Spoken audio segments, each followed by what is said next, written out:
This was a night to remember, a one-of-a-kind night. Joan Crawford made it that kind of night. She had never done anything like it before. She would never do it again. But on one night in April 1973 at Town Hall in New York, it was magic. Joan was the fourth in a series of legendary ladies. Betty Davis had been first, then Sylvia Sidney and Myrna Loy, later Rosalind Russell and Lana Turner. The idea, to present great scenes from her greatest movies and then to meet the lady herself. Joan was terribly self-conscious and shy about making personal appearances. She did this as a favor, a great favor for a friend, when another star canceled. I'm proud that I was that friend. But Joan literally had to be pushed on stage that night. She dreaded it so. What happened on stage is another story. You'll hear that later. This was her very last public appearance. But before Joan appeared, there were all those other extraordinary people. The women created on film by Joan Crawford. Ladies and gentlemen, Miss Joan Crawford.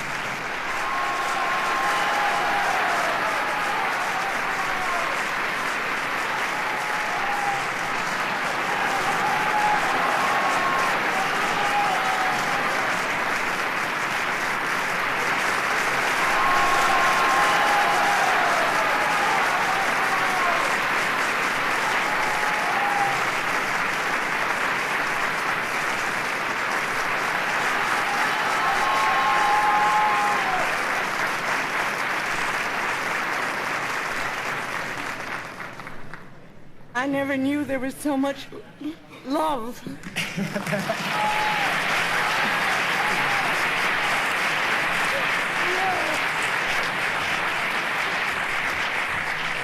Thank you. There was a Lucille Lesueur, and there was a Billy Casson, and then suddenly there was a Joan Crawford. Could you trace the evolution? All I know is I'm here. You were always on top of the trends. In fact, you started most of them.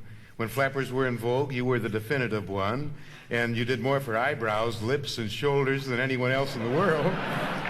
I'm sure that's your own individuality, but do you give credit to anyone else for helping with the Crawford image? Adrian, Edith Head, and everyone I've ever worked with, really. Is there a designer who's replaced Adrian in your life? No, to each his own. There's only one Garbo. There's only one Adrian, Edith Head, Helen Rose, Jean Louis. Joan, you're the ultimate movie star. By that I mean you care about your public. You couldn't possibly be the girl next door. But don't you sometimes feel like saying to hell with it and just letting go? Mm-mm. I just love people. Well, thank you all. It's obviously shared. I think everyone who knows you, and many who don't, consider you the most thoughtful of women. You answer letters immediately. You send personal notes on special occasions. You keep in touch with your friends and fans. How do you find time for all that in your busy schedule? You don't find time, you make time. When I first knew you, you wouldn't go near an airplane, and now you fly everywhere. And you were the nervous wreck at the thought of a personal appearance, but look at you now. What the hell do you think I am tonight? But you've gotten a lot of courage over the years, haven't you? Yes, we grow in spirit and wisdom. And I was fortunate to have a husband who told me we were going into Thunderheads before the captain of the ship told us. And I said, we are? So I learned, after he died, I learned to tell myself we're going into a thunderhead. And then the captain announced it. You see, I was ahead of the captain again. You've sometimes been accused of being super critical about the way other actresses conduct themselves. Yet I know you give great encouragement to young talent. Could you talk about that a little? Well, let's talk about the Academy Awards. I think everyone tried to have the cutes.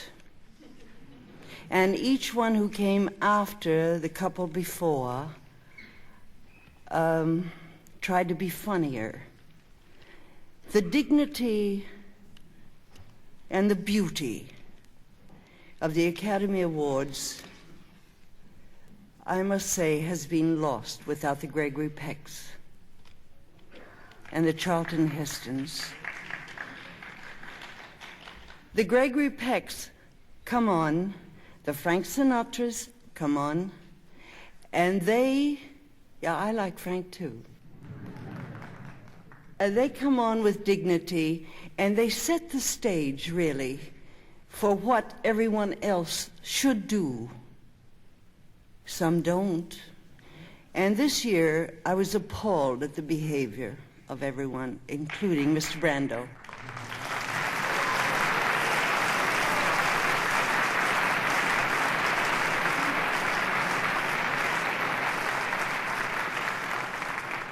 In addition to being a great movie star, you're also a great movie fan. And as a movie fan, who are the stars that you feel about the way we feel about Joan Crawford? I don't know how you feel about Joan Crawford. You know how you can't help knowing how we feel about Joan Crawford. I'm the biggest movie fan in the world, really. I think Miss Glenda Jackson is one of the greatest. I adore Miss Katharine Hepburn and Audrey Hepburn. And I wish to God we could get Garbo back. Oh, yeah. I was with you one night when David Frost asked you for your ideal of the most exciting actor with whom you had worked. You mentioned the actor and told why, and they bleeped your answer. How about that? They bleeped me. I said something that the reason he was the greatest actor in the whole world and the most exciting and the most... Gable, the king. That he had, and I said the word, but I did that, and everyone knew exactly what I meant. He had him.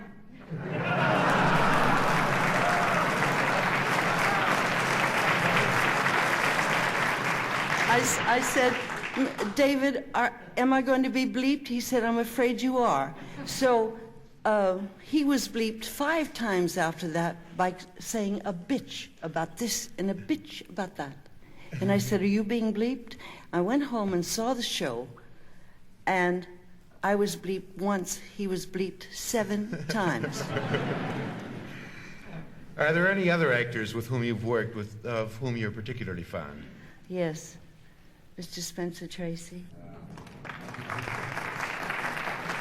Mr. Robert Taylor, Jimmy Stewart. I can go on, but we don't have that much time tonight. And I have been the luckiest woman in the world to have had the career I've had. We've been lucky, too. Can you tell us about some of the directors who meant most to you? Cukor, Clarence Brown. He's been unappreciated all these years, hasn't he, really? Oh, boy. But he was a great director. Van Dyke. Could I tell you a story about Van Dyke? Oh, please do. He did a picture with Rosalind Russell, Robert Montgomery. I was in it, too. Forsaking All Others. Yeah. And we had what you would bleep out then. We just went on. He didn't rehearse at all. Did our dialogue. He said, okay, move the camera, stage 2. We're on stage 4 at the moment. And I said, what's he going to do with Garbo? He's directing her next picture. Well, she likes rehearsals and nobody on stage. And finally, he said, let's go, kid. And she said, what did you say?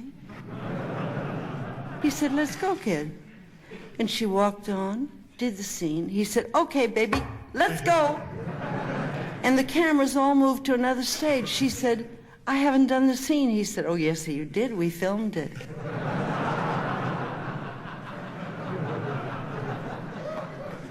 Would you like to direct, Joan? No. Produce, yes. Direct, no. Most actors refuse to take direction from an actress or a lady director. They resent it. I know you were approached on Butterflies Are Free, but you won't set foot on stage as an actress. Why is that? I don't know why the hell I'm here tonight. No, I'm really frightened. I was born in front of a camera, and I really don't know anything else. Well, I suppose I could do it Of course you if I could had do it. people like you.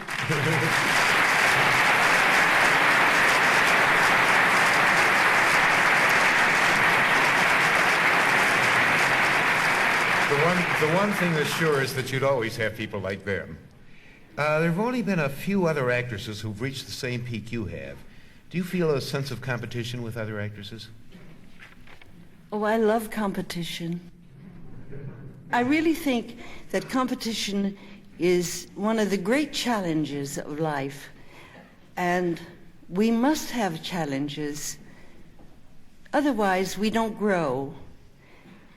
I think with Betty Davis and Baby Jane was one of the greatest challenges I'd ever had.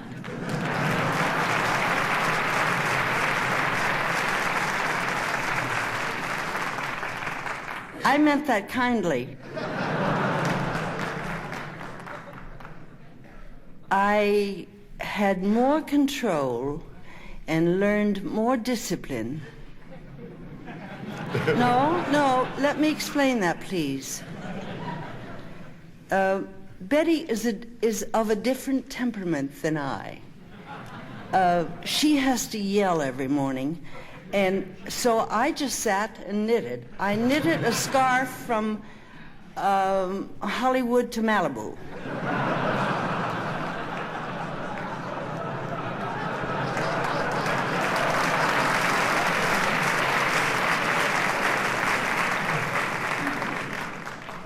I went down to 119 pounds from 130, but that's all right. Tell us how you felt when you won the Academy Award just a couple of years after having been called box office poison. Well, I was in good company with box office Sure poison, were. with Katharine Hepburn and Fred Astaire and a few others. I thought, well, I'm through. You know, we get to that point every now and then where, like today, there aren't jobs enough, really. They're not written for women anymore. I wish I were Duke Wayne, really. But I can't ride a horse that well. I can't shoot that good. But they just don't write for us anymore. Barbara Stanwyck feels the same way. We talk about it. Not often, because I don't live in the past. I live in today, preparing for tomorrow. And so, if it has my name on it, the next script, it'll be mine. Until it comes along, I'm a happy dame. How about getting that Academy Award? Wasn't that one of the great experiences? Yes, but I wasn't there. I know, you were sick, weren't you? 104. Oh. Everybody seems to have rebellious children these days. You raised 4 and were considered a loving mother, but a stern disciplinarian. Do you feel you would have done it the same way if you were raising children now? Mm-hmm. Yes. I think this is merely my opinion. I believe that the reason most of the kids are on pot and other junk is because they don't have enough love or discipline at home. Tell us about your life as a businesswoman, an executive of Pepsi-Cola. Is it an extension of the life of Joan Crawford, movie star, or is it something else entirely? Well, I sold Joan Crawford for so long, all I have to do now is let Joan Crawford sell Pepsi-Cola.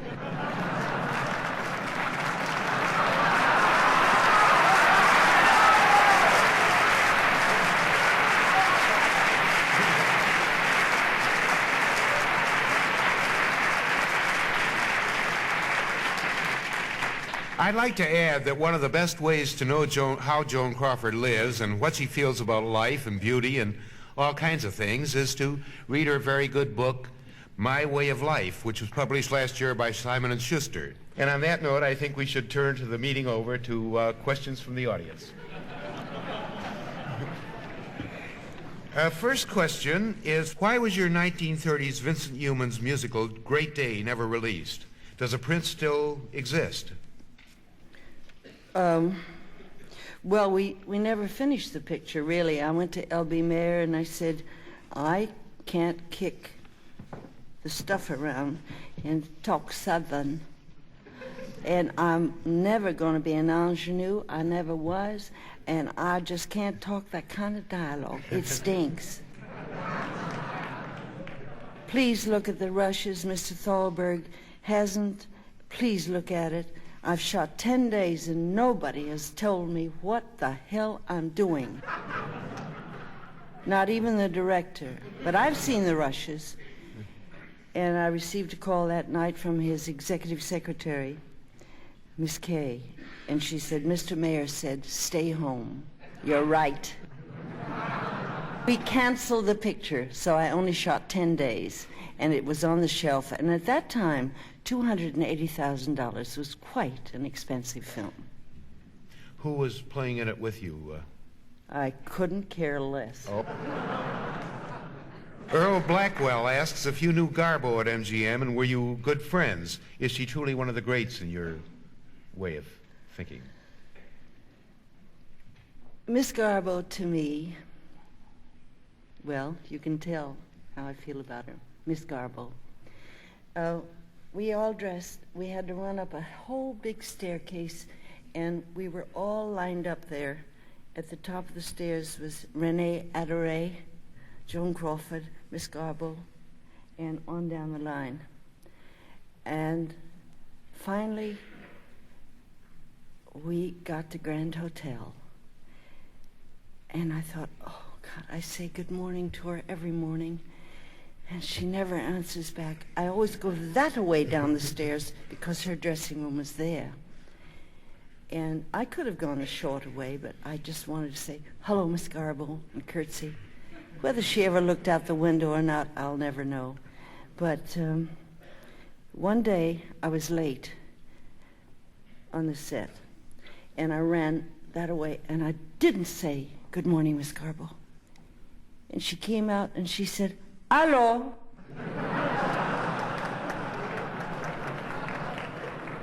Then when we got to Grand Hotel, I was with a public relations man, Jerry Asher, whom you remember, I'm sure. And Miss Garbo worked from 9 to 5, curfew. And I had to be ready at 5 to go on. And I was standing outside the dressing room, and I said, Jerry, stand back. Stand back.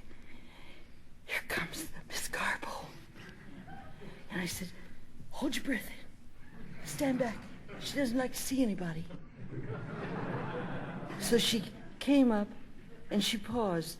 And I started to run down, and she was below me. I was on the top step, and she was 2 below me.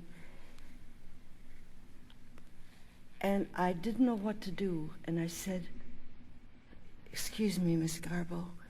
And she took my face in her hands, and she said, oh, I am so sorry we have no scenes together.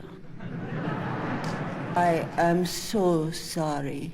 And I looked at this face with the sun in the west, on this beautiful face.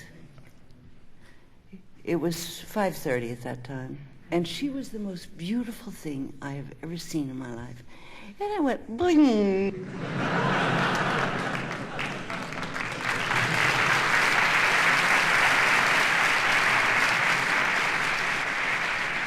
Is there any one film that you regret having made? Helen Phillips asked this. If so, why? Yes, this woman is dangerous. Bill Dwyer asks, have you ever seriously considered playing Scarlett in Gone with the Wind? I wasn't asked. Well, that's a good reason.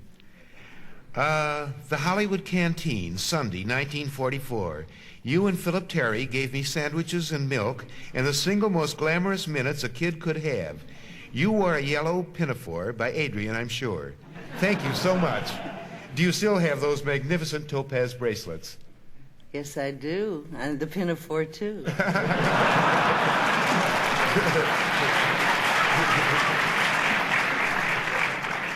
Kenneth Lowell asks, he said you made 4 pictures with John Gilbert.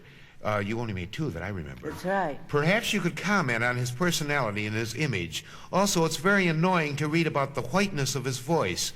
Anyone who saw him in Queen Christina knows that there was nothing wrong with his voice. Would you set the record straight? Well, in 1929, everybody panicked at Metro. But I mean everybody. Executives, actors, actresses, starlets didn't know enough, and I was a starlet. So I wasn't afraid. They said, we have to do talkies. We have to speak in a microphone. And I saw John Gilbert and all these people out there, Wally Beery, the Barrymores, and they had a man to teach us to speak. So I was so young, I didn't know what the hell they were talking about, so I just went in and I did my first talkie, and everyone else got frightened, and John Gilbert did a test. I didn't. I just did the Untamed with Bob Montgomery, and I heard my voice, and I said, that's not me, that's a man. Well, I had such a deep voice that I said, that's not me singing. Somebody else has dubbed that. And we had a great man who was a singing teacher. He was Caruso's teacher. And I said, I don't want to take singing lessons. I just want to learn how to talk. But I think I already know. But anyway, John Gilbert took a test. And it was way up there. Career gone. This is why I say to young actors and young actresses, learn to breathe, learn to speak, but first, learn to feel. Carl Jonas says that after the famous magazine contest which named you Joan Arden, then Crawford, is it true that you hated the name so much that you called yourself Joanne for several years? No, and I think you told me that Joanne Woodward's mother called her Joanne after me. That's true. Well, I was named Joan Arden in a contest, and then I said, bleh. And there was a Joan Arden, and sued Metro-Goldwyn-Mayer because I did 2 pictures with Joan Arden. And then they took the second choice, which was Joan Crawford, and the little cripple lady received was it $100 or $500 for naming me? I think it was 500. I think it was 500. very big. And I said, it sounds like I'm going to be served a turkey dinner, cranberry. So Billy Haynes has called me Cranberry ever since, but I'm very grateful for the name Joan Crawford. Robert Rosterman says that it was a bit daring to have a nearsighted leading lady in 1946, but Helen Wright in Humoresque did much to glamorize the wearing of glasses for ladies. Was this innovation the idea of the script, director John Negulesco, or a suggestion that you made? I think it was between the writer and director. I wore the glasses, couldn't see through them, which made it good because I squinted all through it looking at Johnny Garfield. And boy, you don't have to squint to look at that guy.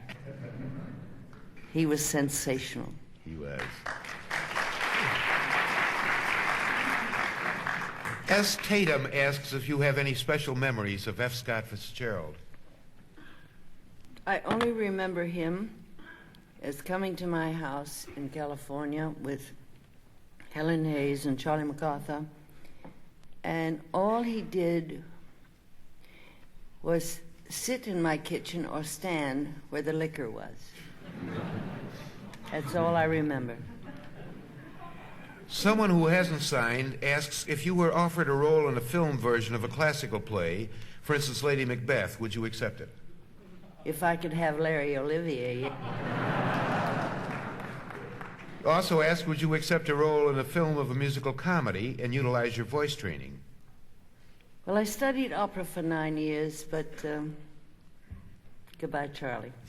Fred Zeneder of Forbes magazine, he says, Dear Miss Crawford, now that you've made this first stage appearance in New York, do you think this is likely? I would have given anything to see you in the Eileen Heckert role in Butterflies, and even thought of calling you. Please decide to try something. Believe me, it'll run for at least a year, even if it's a mistake. Well, we've talked about that. I think we know your answer. No, wait a minute. I don't think anybody could have been better than Eileen Heckert in Butterflies Are Free. She's great. I talked to her the other night, day before yesterday, and I said, Eileen, I'm going to town hall on Sunday. She said, I know. And she said, you know, I gave a lecture recently at a university, the drama students, senior, and she said, I couldn't get through to them. And I thought, well, Eileen, you're bummed out. You're just bummed out. And all of a sudden, a kid stood up and said, what do you think about pot? And she said, honey, that's obviously your problem. Scotch is mine.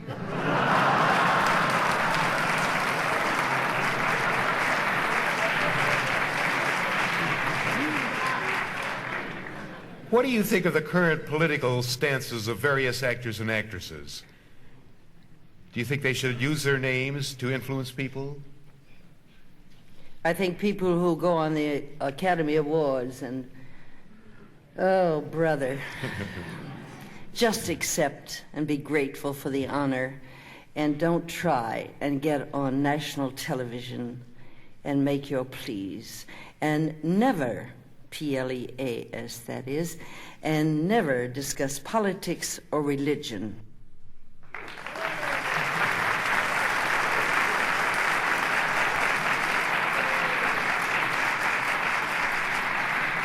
This gentleman or lady says, how do you feel about the fact that Johnny Guitar has gained such a cult following in France, and that when asked to name the greatest performances in films, Jean-Pierre Léaud, star of Stolen Kisses, said that the greatest film performances were given by Buster Keaton in all of his films and by Joan Crawford and Johnny Guitar. Did you think that well of the film when you made it? And have you changed? Well, I had a few problems with Johnny Guitar, with the cast. Buster Keaton wasn't there. Oh, too bad. You would have preferred him to a couple of the people, wouldn't you? I would have preferred him to a couple of people, yes. Please clarify the rumors about your feud with Norma Shearer during filming of The Women. She was married to the boss, and I was just an actress.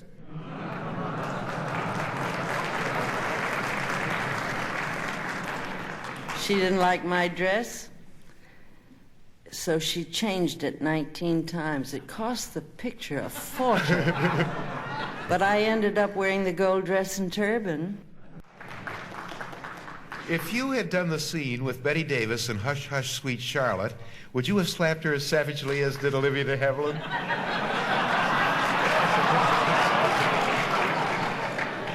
I didn't see the film.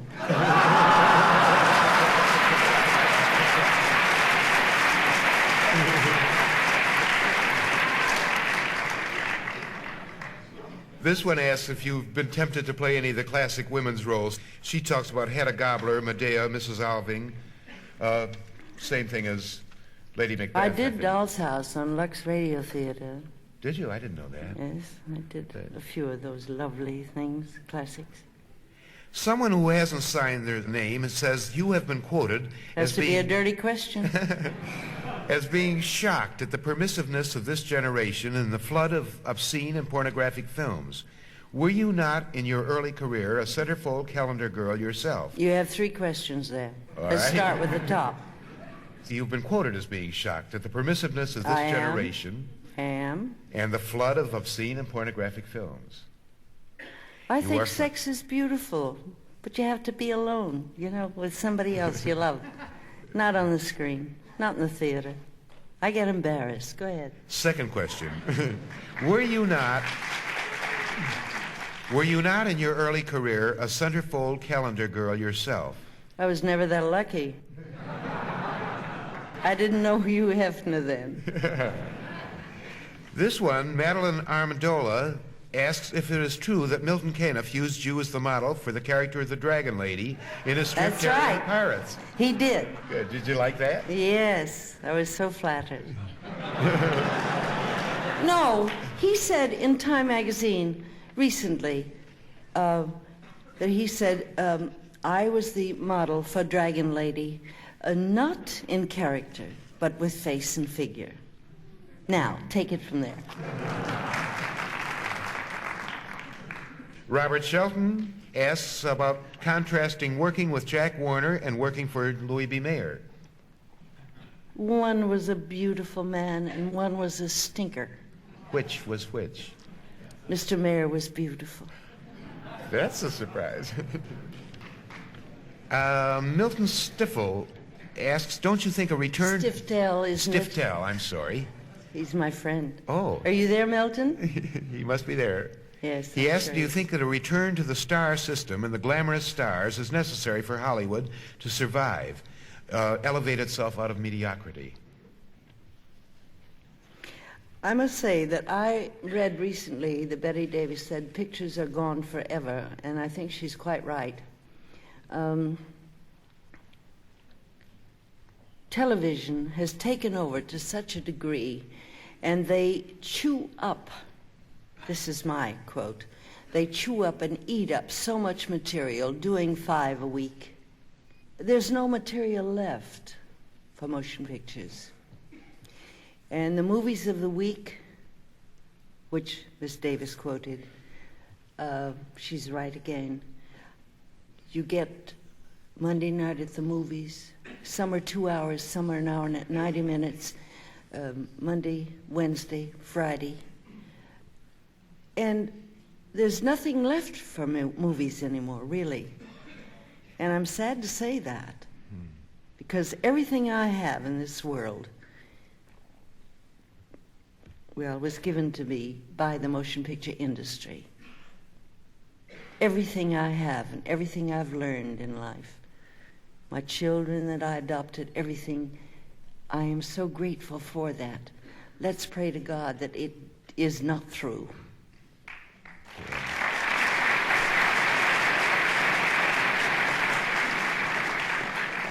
Will you ever appear with your daughter Christina, either on TV or on the screen? She's a very fine actress. I've never been asked to appear with her. Mm-hmm. Anna Toomey asks, have you ever returned for a visit to Stevens College? Yes, 3 years ago. I received my diploma, and I said, I left here at the age of 13. I adopted 5 children, and 4 are dropouts. And believe me, kids, and I had 600 kids up there. I said I was a dropout, too. I don't know how I got this tonight, my diploma. And they were just wonderful. It's a great, great college. Gus Fort asks, would you care to comment on John Garfield? He says the scene in Humoresque where you first meet is still an all-time classic. I think you've already commented on how you feel about Mr. Garfield. Yes, but I love playing bitches, and I was a bitch in that.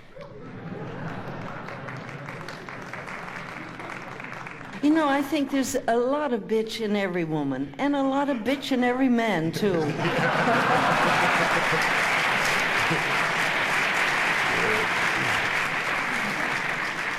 What were Nicholas Ray and Robert Aldrich like as directors? Wow.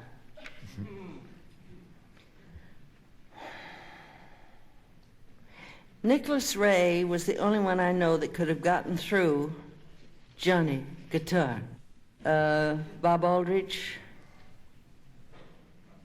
has many, many insecurities. Loves evil things, horrendous things, vile things. I think I said it. George Shine says that he can't recall that you made any costume picture other than The Gorgeous Hussy. Was this your preference?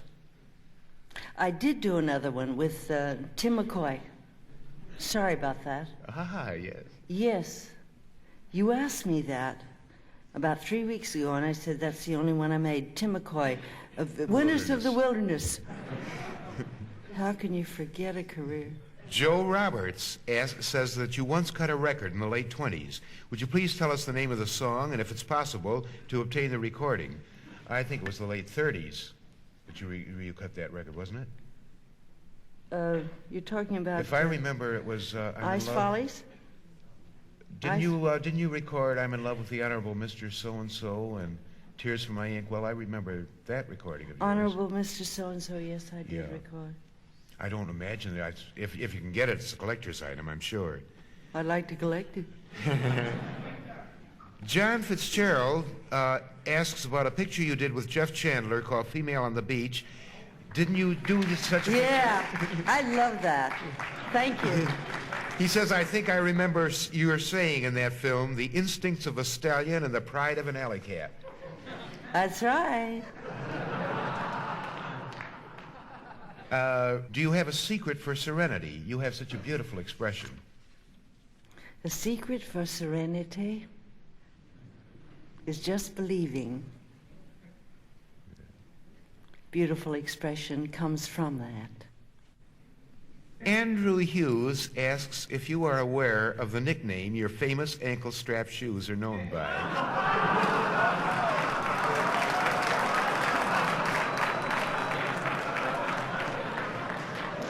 I think I know the first letter, F.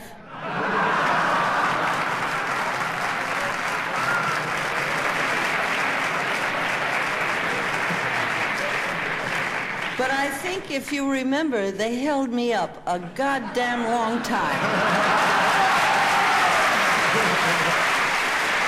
That's it. You can't top that. Joe, there's nothing left to say but thank you, Joan Crawford. Thank you from all of us.